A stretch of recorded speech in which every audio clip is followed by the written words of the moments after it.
Welcome to the Daily Globe. Please subscribe and hit the bell icon for more breaking updates, in a decision that will be dissected for years to come, and likely debated in law schools and political circles alike. The United States Supreme Court has delivered a seismic blow to President Donald Trump's second-term economic agenda, sending shockwaves through the nation's capital. Today, September 12, 2025, the court struck down the controversial reciprocal tariff plan, a policy that had reshaped global trade, rattled markets, and become a defining issue of Trump's presidency. This is not just a legal ruling, it's a political firestorm that redefines presidential power, challenges executive authority, and sets the stage for an unprecedented economic reckoning. The consequences will ripple from Washington, D.C. to every corner of the American economy, affecting businesses large and small, and echo in capitals worldwide. The tariffs began as a promise to rebalance global trade, aiming to protect American industries and jobs, but escalated into a multi-front trade war, imposing steep levies on allies and adversaries alike, and sparking retaliation from trading partners. Today's ruling validates critics' concerns, raising urgent questions about the future of U.S. trade policy. What happens to the billions already collected in tariffs, and how will those funds be managed or returned? How will this affect inflation, consumer prices, and the cost of everyday goods for American families? And what does it mean for America's global standing, alliances, and credibility on the world stage? For President Trump, it's a significant defeat that could reshape his legacy. For his opponents, a victory for the rule of law and constitutional checks and balances. For everyday Americans, the impact will be felt in prices at the store, job security, and economic confidence. Tonight, we break down the court's decision, the political fallout, and what it means for the future of American leadership. We'll examine the far-reaching economic consequences from Wall Street to Main Street. The aftershocks of this political earthquake are just beginning to be felt, and the story is far from over. The roots of today's decision stretch back to the early days of Trump's second term, when the administration was determined to reshape America's approach to global trade. But the philosophy behind these actions is decades old, rooted in a long-standing skepticism of free trade agreements and a belief that the U.S. had been taken advantage of by foreign competitors. For years, American leaders debated how to protect domestic industries and jobs, with some calling for stronger measures to counteract what they saw as unfair practices by other nations. In April 2025, the administration unveiled a sweeping 10% baseline tariff on nearly all imports, a dramatic escalation from his first term, signaling a new era of economic nationalism. The goal was clear: force other countries to lower their trade barriers and create what Trump called a level playing field for American businesses. The plan quickly expanded, targeting more countries and products. 50% tariffs were slapped on India and Brazil, sending shockwaves through global markets and drawing immediate responses from those governments. 30% on South Africa, 20% on Vietnam, countries that had become increasingly important in global supply chains.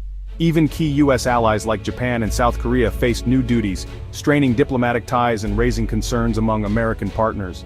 The average U.S. tariff rate soared from 2.5% to over 18% by August 2025, impacting nearly every sector, from autos and electronics to agriculture and retail. The administration also eliminated the de minimis exemption, making millions of small online purchases more expensive for everyday Americans and small businesses alike. The legal justification? The International Emergency Economic Powers Act, or IEPA, a law originally meant for national emergencies, not sweeping economic policy changes of this scale. This controversial use of IEPA set the stage for fierce court battles and public debate, ultimately leading to the legal challenges that would bring the plan crashing down. The legal battle began the moment the tariffs were announced, as importers and business groups challenged the president's authority. In May 2024, the U.S. Court of International Trade ruled the tariffs illegal, finding the use of IEPA an unconstitutional power grab. The administration appealed, but in August 2025, a U.S. appeals court affirmed the lower court's decision, declaring the tariffs an overreach. With mounting defeats, the White House turned to the Supreme Court, which agreed to an expedited review given the national stakes. The central question: did IEPA grant the president sweeping authority to remake trade policy, or had he overstepped constitutional bounds? Business groups argued that only Congress can regulate commerce and impose tariffs. Government lawyers insisted IEPA gave the president broad powers in emergencies. The nation watched as the case reached its dramatic conclusion. Today's verdict has thrown the future of American trade policy into turmoil. The legal process has reasserted the limits of executive power. On September 12, 2025, the Supreme Court delivered a historic ruling, striking down most of Trump's reciprocal tariff plan. The justices found that using the International Emergency Economic Powers Act, or IEPA, to impose broad tariffs was an overreach of executive authority, setting a major precedent for the limits of presidential power. The court's majority opinion made it clear, IEPA does not give the president a blank check to overhaul trade laws. That authority, the justices emphasized, remains firmly in the hands of Congress, reaffirming the separation of powers at the heart of the Constitution. The sweeping tariffs imposed since April 2025 are now illegal, including the 10% baseline and the even higher rates that specifically targeted countries like India, Brazil, South Africa, and Vietnam. The decision instantly affects billions in global trade. Tariffs on key U.S. allies, such as Japan and South Korea, are also nullified, restoring tariff-free trade and easing tensions with important partners. The ruling is unambiguous. Emergency powers cannot be used to bypass Congress and impose sweeping nationwide import taxes. The decision draws a clear line on the limits of executive action in economic policy. Reactions across the country are sharply divided. Supporters of the tariffs call the decision judicial activism, while opponents hail it as a crucial victory for the rule of law and democratic checks and balances. The U.S. Chamber of Commerce declared the ruling a triumph for American businesses, consumers, and the Constitution itself, predicting lower prices and renewed economic stability. Customs and Border Protection must now unwind the tariffs, a complex process that leaves importers and exporters in limbo as they await new guidance and grapple with uncertainty. With this decision, the court has dismantled the most disruptive part of Trump's trade agenda, reshaping the landscape of U.S. trade policy for years to come. The Supreme Court's decision has triggered an economic shockwave with the immediate question, what happens to the $750 billion to $1 trillion collected in now illegal tariffs? Importers can now claim refunds, setting up a monumental legal and administrative challenge for the government. Treasury Secretary Scott Bessent warned that even partial refunds could spark a fiscal crisis. Refunds would go to importers, not consumers, and litigation over payouts could drag on for years. The tariffs had a clear inflationary effect, driving up prices for food, clothing, and vehicles, and pushing inflation to 2.9% in August 2025. While unwinding the tariffs may offer relief, the timing and extent remain uncertain. The damage to business confidence and supply chains will take time to repair. The Supreme Court's decision is a global event, with foreign governments viewing it as vindication and a possible end to a damaging trade war.